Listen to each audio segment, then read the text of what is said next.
foreign direct investment is when foreign firms send money, capital, into another country to set up business and start producing there.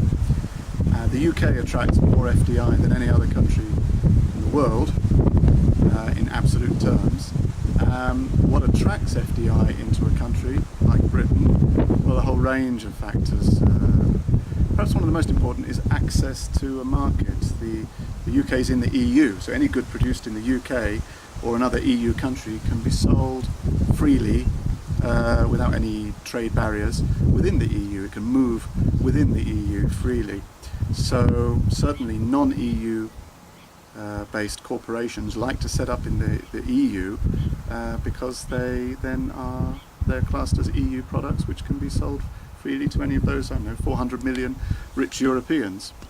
So access to other markets is a very important factor.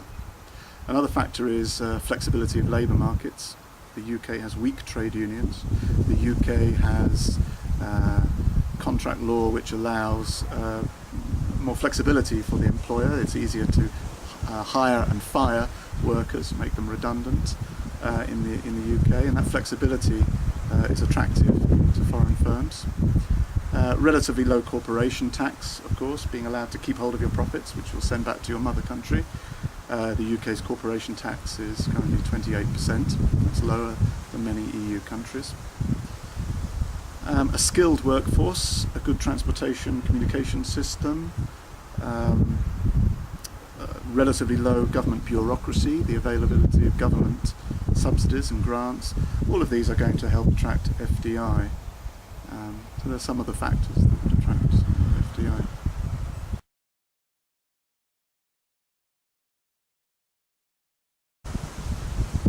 How does FDI help?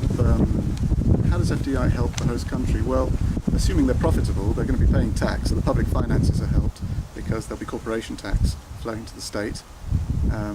They'll employ people, so there'll be income tax paid by employees to the state. That job creation is probably going to relieve unemployment, so the government is not going to have to be paying unemployment benefit, job seekers allowance, as much. And also the goods they're selling will probably be charged VAT, so people buying those goods are also going to be financing the government, again, with VAT flowing to the government.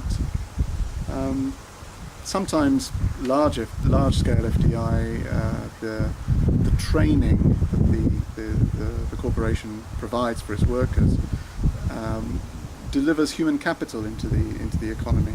So there's a slightly more trained workforce who may then go off and use those skills in other parts of the economy.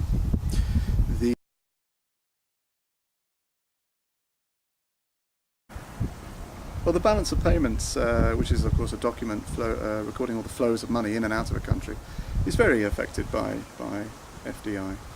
I want to use the example of Nissan. Nissan set up a car factory in the north of England, in Sunderland, back in the mid-80s, and let's just look at the impact on the balance of payments from that example. When they first set up, they sent money in, capital in from Japan to set up the factory. That was an inflow money showing up on the capital account of the UK balance of payments. Once they start making cars and exporting those cars to the rest of Europe from Britain, that created an inflow of money on the current account, the trade of goods section of the current account, money flowing in from the sale of those cars. There was also a fall in imports because it was no longer necessary to import Nissan cars to the UK. People buying British people buying Nissan cars didn't have to import them anymore. So there's a fall in the outflows on the balance of payments current account. I suppose if you look hard enough, you can find negative impacts on the balance of payments.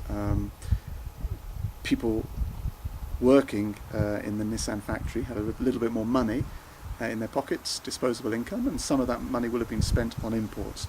So there might have been a small rise in imports for that reason. And of course, Nissan's profits, after they pay corporation tax, will have flowed out back to Japan, and that would also show up as an outflow on the current account. But on the whole, it's a positive impact on the balance of payments.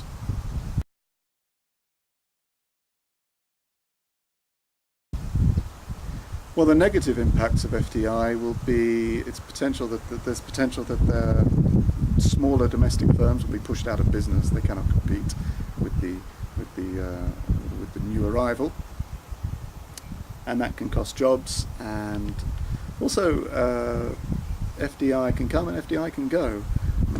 Companies may leave if they find a better place to go and set up. So some of the benefits can be a little transient from FDI. But nevertheless, I think it's fair to say that most governments seek out FDI, and the UK, which gets more FDI than any other country, is benefiting from it. Yes.